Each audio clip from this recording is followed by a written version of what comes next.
Hello, my dear student. Now I am explaining the plant growth. It is a NCERT revision for the NEET exam. चलिए start करते हैं. Growth. What is the growth? Growth is regarded as one of the most fundamental characteristic of the living being. Living being का बहुत ही महत्वपूर्ण character है. Growth can be defined as a irreversible permanent increase in size of an organ और its parts और even an individual cell. किसी cell के बढ़ने को भी ग्रोथ कहेंगे, किसी ऑर्गन के बढ़ने को भी ग्रोथ कहेंगे, और ये हमेशा इरिवर्सिबल होगी. यानी एक बार ग्रोथ हो गई तो वापस बैक नहीं होगी. ये सेंट्रीफ्यूगल होगी. While in non living growth is centripetal type, जबकि नॉन लिविंग में ग्रोथ सेंट्रीपिटल होगी. यानी जब बाहर से ग्रोथ हो तो सेंट्रीपिटल, और जब अंदर से ग्रोथ हो तो सेंट्रीफ्यूगल. तो लिविंग बीइंग में ग्रोथ सेंट्रीफ्यूगल होती है. In plant growth is unlimited and localise open type. Open type का मतलब है कि प्लांट में अनलिमिटेड ग्रोथ होती है, हमेशा ग्रोथ होती रहती है. लोकलाइज मतलब केवल मेरिस्मेटिक जोन में होगी, और अनलिमिटेड मतलब ओपन होगी. जबकि while in animal growth is limited, animal में ग्रोथ लिमिटेड होती है और ये लोकलाइज नहीं होती है, क्लोज्ड होती है. अनलिमिटेड है इसलिए क्लोज्ड बोलेंगे, अनलिमिटेड होगी तो ओपन बोलेंगे. At the cellular level growth can be measured by measuring of the increase in amount of protoplasm. Protoplasm बढ़ने को हम ग्रोथ बोलते हैं, but it is very difficult to measure directly. Growth को मेजर करने के लिए अलग अलग पैरामीटर दिए एनसीईआरटी ने. फ्रेश वेट से मेजर कर सकते हैं, ड्राई वेट से मेजर कर सकते हैं, सरफेस एरिया से मेजर कर सकते हैं, नंबर ऑफ सेल बढ़ने से मेजर कर सकते हैं, साइज ऑफ सेल का साइज बढ़ने से मेजर कर सकते हैं, और लेंथ से भी मेजर कर सकते हैं. चलिए अब देखिए एनसीईआरटी में क्या एग्जांपल दिया. One single maize root apical meristem can give rise to more than 17,500 new cell per hour. मतलब मेज रूट की सिंगल सेल 1 घंटे में 17,500 पर सेल बनाती है. ये एनसीईआरटी का डेटा याद रखिएगा. रूट में बोल रहा है, यही डेटा देगा, स्टेम लिख देगा. वाटरमेलन में increase in size by up to 3,50,000 time. Watermelon का साइज इंक्रीज होगा कितना? हाँ, वाटर में increase in size by up to 3,50,000 time. इतना ज्यादा बड़ा होगा, इनकी सेल का साइज बढ़ता चला जाएगा. वाटरमेलन का नहीं, इनकी सेल का साइज बढ़ेगा. Growth of the pollen tube measure in term of the length.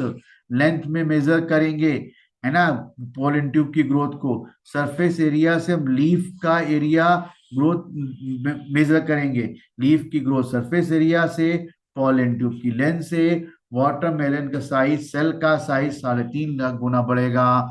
जबकि ध्यान रखना सेल का साइज है ये, वाटरमेलन का साइज नहीं है. नेक्स्ट पेज पर आते हैं. Face of the growth. Growth में 3 फेस होते हैं, मेरिस्मेटिक जोन, इलोंगेशन जोन और मैचुरेशन जोन, है ना. सॉरी, ये मेरिस्मेटिक जोन हो गया, ये क्या हो गया, मेरिस्मेटिक जोन, और ये हो गया मैचुरेशन जोन. यहाँ की सेल बराबर डिवाइड करती हैं, कांस्टेंट डिवाइड करती हैं. शूट अपेक्स और रूट अपेक्स दोनों में होती हैं. ये इलोंगेशन जोन, यहाँ की सेल लेंथ बढ़ाती हैं नीचे की तरफ. और ये मैचुरेशन जोन हो गया, यहाँ पे ये रूट हेयर बन गया, ये वेस्कुलर टिश्यू हो गया, ये कॉर्टेक्स, ये बिल्कुल गाजर की तरह हो गया. गाजर का ये येलो पार्ट हो गया, ये गाजर का रेड पार्ट हो गया, और ये रूट हेयर हो गए.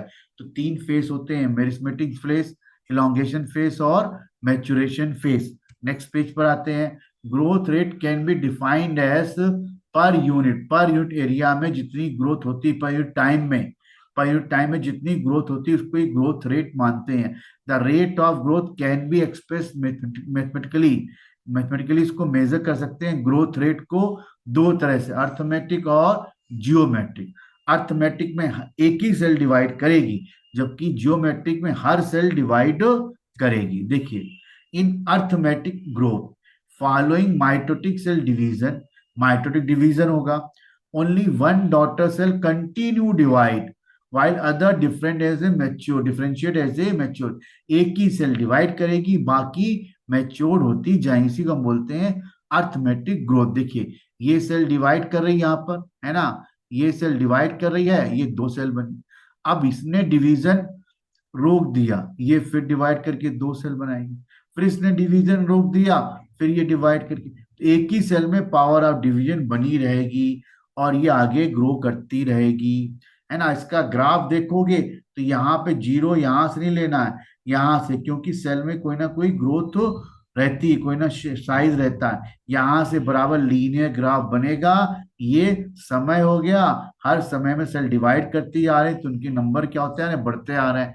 Length of the root at the time, है ना, एल टी हो गई, length of the root at the time of zero. जब समय हमने जीरो लिया था उस समय ये लेंथ थी, और एक समय बाद लेंथ बढ़ती चली आ रही है. तो ज्यादातर अर्थमेटिक हमको कहाँ मिलेगा, रूट टिप और शूट टिप पर, क्योंकि ये समय के साथ साथ बढ़ते चले जाते हैं. तो फॉर्मूला इंपॉर्टेंट हो गया. नेक्स्ट पेज पर आते हैं. अब an embryo initially show the geometric growth in cell but later passes in the arithmetic. जो जाइगोटिक सेल होती है, स्टार्टिंग में इसकी सारी सेल डिवाइड करती है, तो जियोमेट्रिक, जियोमेट्रिक केस में हर सेल डिवाइड करेगी, फिर ये डिवाइड करेगी, फिर ये डिवाइड करेगी, जबकि अर्थमेटिक में ऐसा डिवीजन नहीं हो रहा. लेकिन जब जर्म लेयर बन जाएंगी, एक्टोडर्म, मेसोडर्म, एंडोडर्म, तब जियोमेट्रिक ग्रोथ रुक जाएगी. ज्यादातर बैक्टीरिया जियोमेट्रिक ग्रोथ करते हैं. देखिए द डायग्राम में एक से दो सेल बनी, अब हर सेल डिवाइड कर रही, दो प्रोजनी से कितने बन गए, चार, चार से कितने बन जाएंगे, आठ, फिर 16 डिवाइड करते हैं, सबसे दो दो बनते चले जा रहे हैं, है ना. It is a quite common in unicell organism. कहाँ मिलेगा हमको, यूनिसेल में. When grow in a nutrient rich medium, every cell is divide, daughter grow divide, the granddaughter cell repeat this process, so on. Number of cell initially small so that initial growth is slow, बाद में exponential हो जाएगी. बाद में क्या हो जाएगी, exponential हो जाएगी. 8 प्रोजनी बन जाएंगी, कितने बन जाएंगे प्रोजनी, 8, यानी 2 की पावर n के रेट से डिवाइड करते चले जाएंगे. नेक्स्ट पेज पर आते हैं. A sigmoid curve is characteristic of living organism growing in a natural environment. Natural environment में देखोगे तो सिग्मॉइड कब बनेगा, ये टाइम हो गया है ना, और ये साइज और weight of the organ. Time के साथ शुरू में ग्रोथ स्लो होगी तो बोलते हैं लैग फेज. लैग फेज में टाइम कम लगता है, टाइम ज्यादा लगता है, ग्रोथ क्या होती है, कम होती है. जबकि लॉग फेज तो बोलते हैं एक्सपोनेंशियल फेज, कहते हैं एक्सपोनेंशियल फेज बोलते हैं. यहाँ पे ग्रोथ फास्ट होती है और टाइम कम लगता है. ये डिक्रीजिंग फेज आ गया, ये हमें यहाँ पे ग्रोथ रेट क्या होता है, कांस्टेंट. इसके बाद सेल ग्रो नहीं करती, या तो डिवाइड करती या फिर डाई कर जाती है. नेक्स्ट पेज पर आते हैं. ये इसका फॉर्मूला है, ये इंपॉर्टेंट है.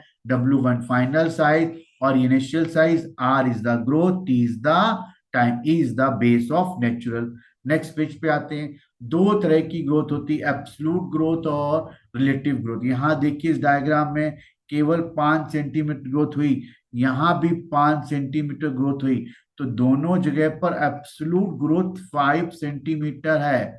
बट रिलेटिव देखेंगे तो यहाँ पे ग्रोथ, रिलेटिव ग्रोथ जो है यहाँ पर 100%. यहाँ पर रिलेटिव ग्रोथ क्या है, 100%. 100% क्यों बोला है, क्योंकि जितनी ग्रोथ थी 5 थी, 5 और हो गई, इसलिए 100% रिलेटिव ग्रोथ है. यहाँ पे 50 का 5 हुआ, यानी 10% रिलेटिव ग्रोथ है. ये डायग्राम इंपॉर्टेंट है.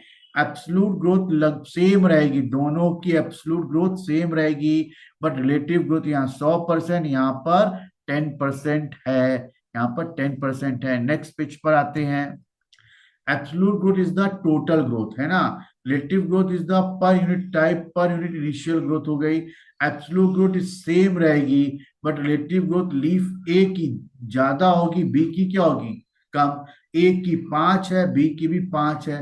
कौन सी growth, absolute growth. Relative growth देखो तो ए की 100% है और बी की 10% है. इस तरह से अपना ये ग्रोथ वाला चैप्टर पूरा हुआ. आपको कैसा लगा जरूर बताएं. सब्सक्राइब करें, लाइक करें, शेयर करें और कमेंट जरूर दें, फीडबैक जरूर दें.